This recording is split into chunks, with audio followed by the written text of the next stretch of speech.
একসময় এই হাতেই রঙিন কার্পেট তৈরি করতেন তিনি। আজ সেই হাতেই চায়ের কেটলি। ৩৫ বছরের পুরনো পেশা ছেড়ে নতুন পথে হেঁটেছেন কাশ্মীরের বুনন শিল্পী গুলজার আহমেদ ভাট। কারণ একটাই, মার্কিন শুল্ক নীতির আঘাতে ভেঙে পড়েছে তার জীবন ও শিল্প।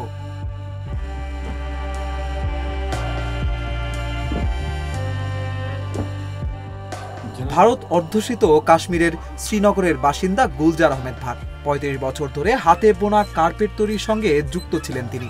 তবে যুক্তরাষ্ট্রের বাড়তি শুল্ক আর কমে যাওয়া অর্ডারের কারণে এখন আর টিকিয়ে রাখা সম্ভব হয়নি সেই পুরনো পেশা।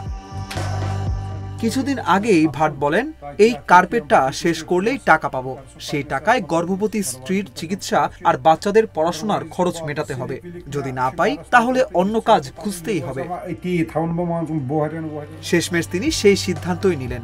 এখন তিনি শ্রীনগরের বিখ্যাত দাল লেকের ধারে ছোট্ট নৌকায় বসে চা বিক্রি করেন। ভাট বলেন, চা বিক্রি শুরু করেছি মাত্র 2 দিন হলো, কিন্তু ফল আগের চেয়ে ভালো। এখন অন্তত সংসার চালানোর একটা আশা পাচ্ছি। মার্কিন প্রেসিডেন্টের নতুন সিদ্ধান্তে ভারতীয় পণ্যের ওপর শুল্ক দ্বিগুণ হয়ে দাঁড়িয়েছে 50%। এতে ভারতের হ্যান্ডমেড কার্পেট শিল্পে পড়েছে ভয়াবহ প্রভাব। যে বাজারের প্রায় 60% রপ্তানি যেত যুক্তরাষ্ট্রে, সেটি এখন প্রায় স্থবির। তৃতীয় প্রজন্মের কার্পেট ব্যবসায়ী মোহাম্মদ ইয়াকুব বলেন, আমার বাবার সময়ে 100টা তাঁত ছিল, এখন আছে 20টা। বুনন শিল্পীর সংখ্যা 300 থেকে নেমে এসেছে 5 জনে। যদি এই শুল্ক নীতি চলতেই থাকে, এই শিল্প একদিন শেষ হয়ে যাবে।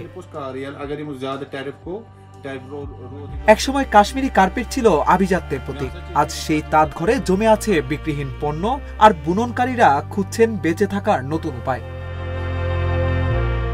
গুলজার ভাটের গল্প এক পুরো ঐতিহ্যের সংগ্রামের গল্প, যেখানে রঙিন সুতোয় বোনা স্বপ্নগুলো আজ অর্থনীতির কষাঘাতে জট বেঁধে গেছে। অভিষেক তরফদার, অঞ্জন, ইন্ডিপেন্ডেন্ট ডিজিটাল।